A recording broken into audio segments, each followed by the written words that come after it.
श्री गणेशाय नमः. अवधूत चिंतन श्री गुरुदेव दत्त. श्री स्वामी समर्थ. जय जय स्वामी समर्थ. देव म्हणतात, बाळा, जर आज मी तुला काही मार्गदर्शन करत आहे तर त्यावर तू लक्ष देऊन ऐक, कारण हे तुझ्या हिताचे ठरेल. जर पूर्ण वेळ देऊन तू हा संदेश शेवटपर्यंत ऐकलास तर तुझ्या जीवनात तुला पुढील मार्ग दिसायला लागेल. देव म्हणतात, खूप काही वेळेस तुम्ही अशा काही गोष्टींवर विश्वास करता जिथे तुम्ही कमी विश्वास दाखवला पाहिजे. त्या म्हणजे काही नकारात्मक विचारांकडे तुम्ही तुमचा कल ठेवू नये. कारण बाळा, मन हे सतत भरकटत असते. त्या भरकटलेल्या मनाला तुम्ही ईश्वराच्या चिंतनात, नामस्मरणात गुंतवावे. कारण त्यामुळे तुमच्या मागे येणारे हे नकारात्मक विचार थांबायला तुम्हाला मदत मिळते. बाळा, आम्ही जाणतो तू रोजही अनेक विचार घेऊन जागा होतोस आणि त्यांना पुसायसाठी आम्ही तुझ्यापर्यंत येतो की तुला मार्गदर्शन करतो की तू देवांचे स्मरण कर, नामस्मरण कर. त्यामुळे तुझे मन बलवान होईल. देव म्हणतात, जर तुम्ही तुमचा शत्रू शोधण्याचा विचार केलात तर सर्वात अधिक शत्रुमय तुम्हाला तुमचे मन जाणवेल. कारण तो खूप काही असे विचार तुम्हाला नकारात्मक विचार देत असतो. त्याला शांत करण्यासाठी तुम्ही नामस्मरण करणे आवश्यक आहे. बाळा, रोज तुमच्या मनात कितीतरी गुंतागुंतीचे असे प्रश्न असतात. त्यांना सोडवण्यासाठी तुम्ही देवाचा आधार घ्या. कारण देव इच्छितात की मी तुला आधार द्यायला तयार आहे. तुम्ही आमच्याकडे यावे, योग्य मार्गदर्शन घ्यावे आणि आपले जीवन सुखमय करावे. हीच देवाची इच्छा आहे. देव म्हणतात, बाळा, तू माझा प्रिय आहेस. मी तुझ्यावर भरभरून प्रेमाचा वर्षाव करू इच्छितो, पण तू देखील तो वर्षाव स्वीकार करावा. त्या प्रेमाच्या वर्षावाला आणि आनंदाला तू स्वीकार करावे. ही देवाची इच्छा आहे. त्यामुळे तुझ्या मनातले अनेक येणारे नकारात्मक विचार थांबतील. तुझ्या मनात सकारात्मक विचार देव पाठवू इच्छितात. खूप काही आनंद तुझ्याकडे पाठवू इच्छितात. तुझ्यासाठी ते प्रेम पाठवू इच्छितात. तुझ्यासाठी त्या तुझ्या कल्पना पूर्ण करण्यासाठी तुला खूप काही आशीर्वाद देऊ इच्छितात. देव म्हणतात, बाळा, तुझे मन एखाद्या लहान मुलासारखे आहे, जे नेहमीच काही ना काही हट्ट करत असते. कधी तो हट्ट सुमार्गाकडे असतो तर कधी तो हट्ट नकारात्मक विचारांकडे असतो. म्हणून बाळा, त्याला योग्य वेळेस लगाम घालणे आवश्यक आहे. कारण जर तुम्ही प्रत्येक वेळेस मनाचे ऐकण्यासाठी इच्छुक असाल तर तुमच्याकडे खूप काही नकारात्मक विचार जमा होतील, जे तुमच्या पुढच्या जीवनासाठी अयोग्य आहेत.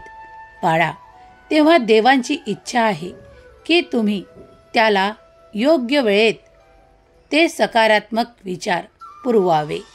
देवाकडे तुमचे मन वळवावे. देवांचे नामस्मरण करावे, चिंतन करावे, चांगले कर्म करावे. देव म्हणतात, बाळा, तुला त्या कठीण काळापासून, त्या कठीण विचारांपासून, त्या नकारात्मक विचारांपासून लांब राहायचे आहे ना? मग तू माझ्याकडे ये.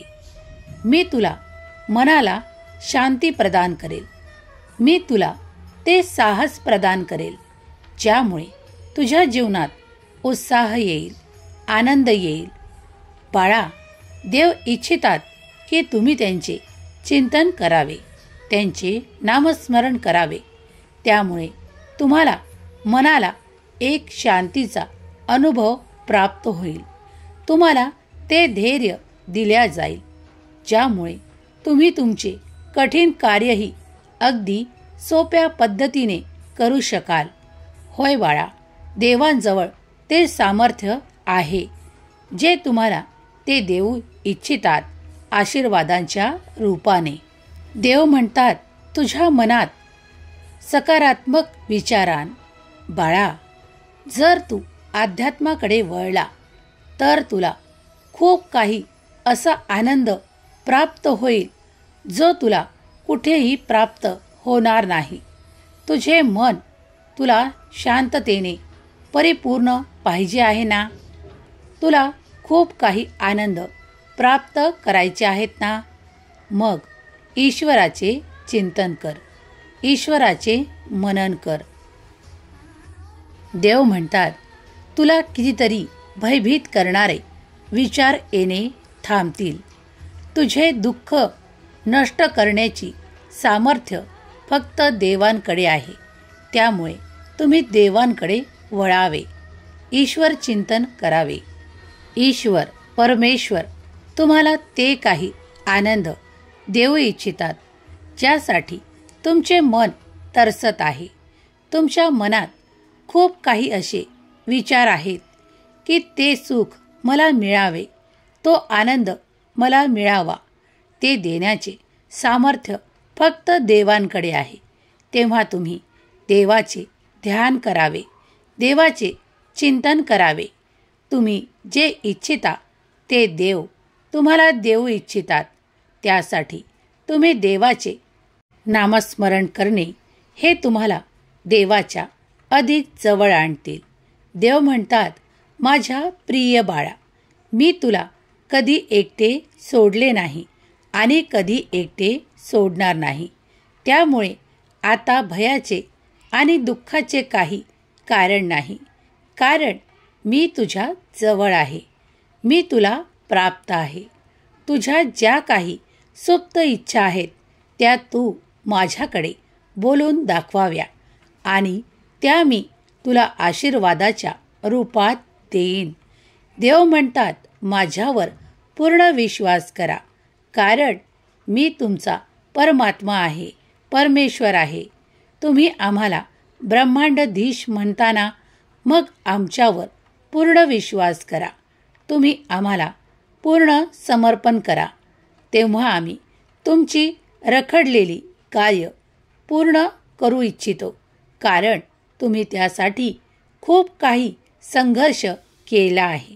आता मात्र तुमचे ते दिवस येत आहे ज्यात तुम्ही खूप आनंदात राहणार आहात, खूप सुखात राहणार आहात.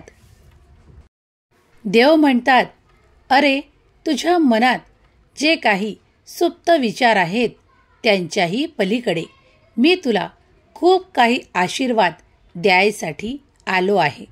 तेव्हा तूही मन मोठे कर आणि ज्याला मी तुझ्याकडे मदतीसाठी पाठवत आहे त्याला मोठ्या मनाने मदत कर, कारण मी तुला इतके देऊ इच्छितो की तू सुद्धा मदतीचा हात पुढे करू शकशील. बाळा, मी तुला सर्व बाजूने सक्षम करत आहे. तुझ्याकडे ते आशीर्वाद देत आहे ज्यामुळे तुझी प्रगती उत्तरोत्तर होत जाईल. तुझ्या घरादारात सुख, समाधान, आनंद आणि प्रगती एक सोबत येईल. बाळा, आम्ही तुमचा धावा ऐकला आहे, म्हणून आज तुमच्यासाठी, ते तुमचे दुःख संपवण्यासाठी, ती तुमची काळजी मिटवण्यासाठी आम्ही आलो आहोत. आता तुम्ही जागृत राहावे आणि चांगले कर्म, सत्कर्म करावे.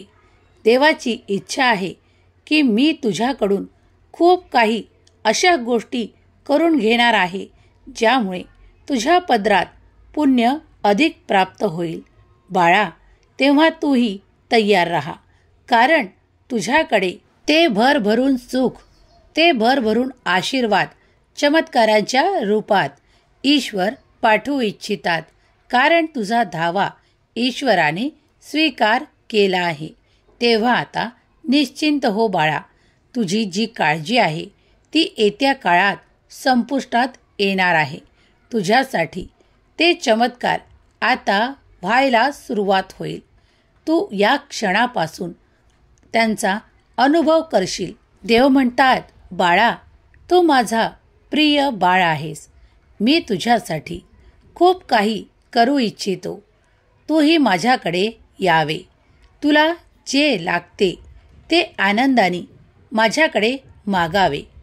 ईश्वर म्हणतात, तुम्ही जेव्हा जेव्हा आमच्याकडे प्रार्थनापूर्वक जे काही सकारात्मक मागता, आम्हीही तुमच्याकडे ते आशीर्वाद चमत्कारांच्या रूपात देऊ इच्छितो. त्यासाठी तूही तयार असावे. तुझे कर्म नीट करावे, योग्य मार्गाने करावे, कारण कर्मातूनच तुम्ही ते काही प्राप्त करू इच्छिता. देव म्हणतात, तू अशा काही हंगामात प्रवेश करणार आहे ज्यात तुम्ही जो काही व्यवसाय करता, तुम्ही जी कोणती नोकरी करता, त्यात तुम्हाला खूप काही यश संपादन होणार आहे. त्यात तुमची भरभराट होणार आहे. बाळा, देव फक्त तुम्हाला दिलासा म्हणून सांगत नाहीत, कारण याचा अनुभव तुम्ही काही काळातच प्रत्यक्षात घेऊ शकाल. देवांचा आशीर्वाद तुमच्यावर आणि तुमच्या संपूर्ण कुटुंबावर आहे. देवाने तुमचे संघर्ष देखील बघितले आहेत. तेव्हा आता देव तुम्हाला त्या विपुलतेच्या आशीर्वादाने परिपूर्ण करू इच्छितात. तुमच्याकडे तो आनंद पाठवू इच्छितात ज्यासाठी तुम्ही प्रयत्नरत आहात. देव म्हणतात, बाळा, आजपासून या क्षणापासून तुझी चिंता करणे थांबव. तुझ्यासाठी आनंदी आनंद पाठवत आहोत. तो कुणासाठी प्रेमाच्या रूपाने असेल, कुणाकडे काही वस्तूंच्या रूपात येईल, कुणाकडे पैशाच्या रूपात येईल, कुणाला नात्याच्या रूपात येईल, कुणाला तो एखाद्या मित्राच्या रूपात मिळेल. होय बाळा, तुम्ही ज्या गोष्टीत तुमचा आनंद प्राप्त करू इच्छिता त्यात तुम्हाला ते प्राप्त होईल. ईश्वर तुमच्याकडे भरभरून सुख देऊ इच्छितात. नेहमी आनंदी राहा, सुखी राहा बाळा. तुझे कल्याण होईल.